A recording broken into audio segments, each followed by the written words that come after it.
quite possibly the most jaw-dropping result in WrestleMania history. The Undertaker streak ends at the hands of Brock Lesnar. The looks on the faces of those in attendance told us everything. Nobody saw this coming. Our next match takes us to the Greater Bay Area of Northern California and WrestleMania 31 in 2015. Seth Rollins had been on top of the world ever since he decided to leave the Shield behind to do the bidding of the Authority. This move paid off instantly as he'd capture the Money in the Bank briefcase in July of 2014.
Orton and Rollins struggled early to take command of the match, mirroring the struggle for power the two had while both associated with the Authority. Orton was all business. He knew that Rollins was dangerous, and he wasn't going to make any mistakes just trying to show off. Rollins, on the other hand, wanted to make his mark on the event, and he knew that a victory over Orton would send a message to the entire WWE roster. This need to make a statement almost cost Rollins when Orton followed up a dropkick with an attempt at the RKO. Was Rollins' arrogance going to cost him? Did he respect Orton's ability at all? It was Orton, though, who'd make the next mistake. Chasing Rollins around the ringside area and back in, where Rollins set him up for a devastating hot shot on the ropes. Just like that, Rollins had neutralized Orton's offense and looked ready to pour it on further. What adjustments would Orton have to make now that his RKO had failed him? And would he be able to make them in the moment against Rollins?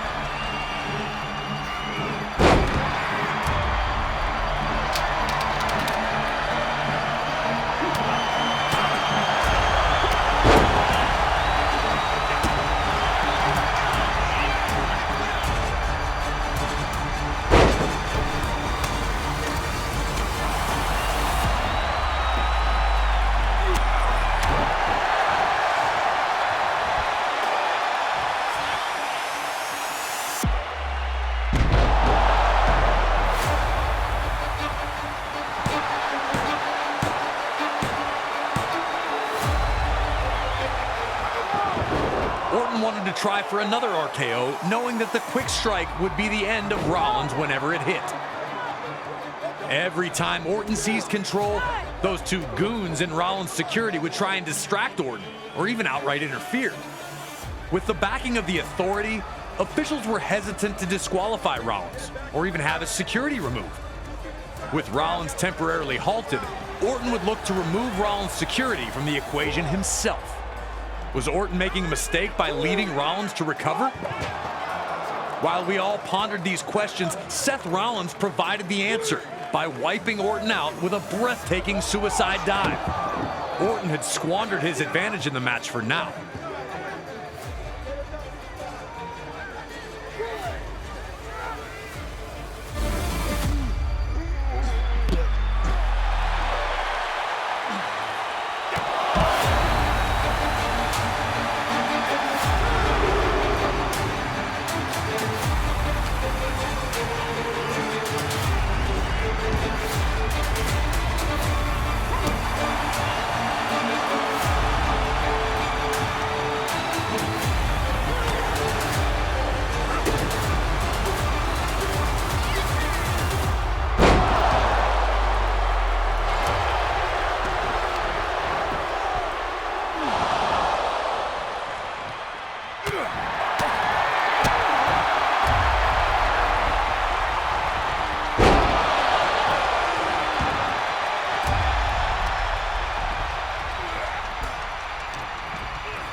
Orton had finally put Seth in a bad spot and backed into the corner, looking to deliver his infamous punt kick.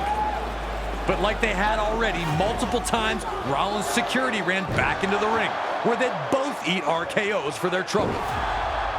Once again, Rollins took advantage of the distraction, ceasing all of Orton's pressure with a stomp. The same stomp that had taken Orton out of action for months.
Rollins would evade another attempt at the RKO as he had done throughout the match.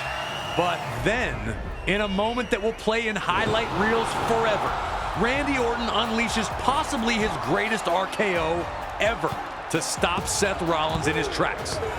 The Viper never looked better, expertly setting up his prey to make one wrong move so he could strike from, that's right, out of nowhere. Randy Orton's perseverance allowed him to overcome stifling 3-against-1 odds. And despite being unable to land the RKO on multiple occasions, when the moment presented itself, he fully took advantage. Orton, now able to truly show the authority that they had backed the wrong guy all along. Doubly satisfying. And Rollins' master plan had crumbled. He'd now live forever in WrestleMania highlight reels for all the wrong reasons. Surely there was nothing that could salvage this night for Seth. This was Randy Orton's night, and the only thing people would remember from this event would be that RKO. Nothing was going to change what Orton had done to Seth Rollins.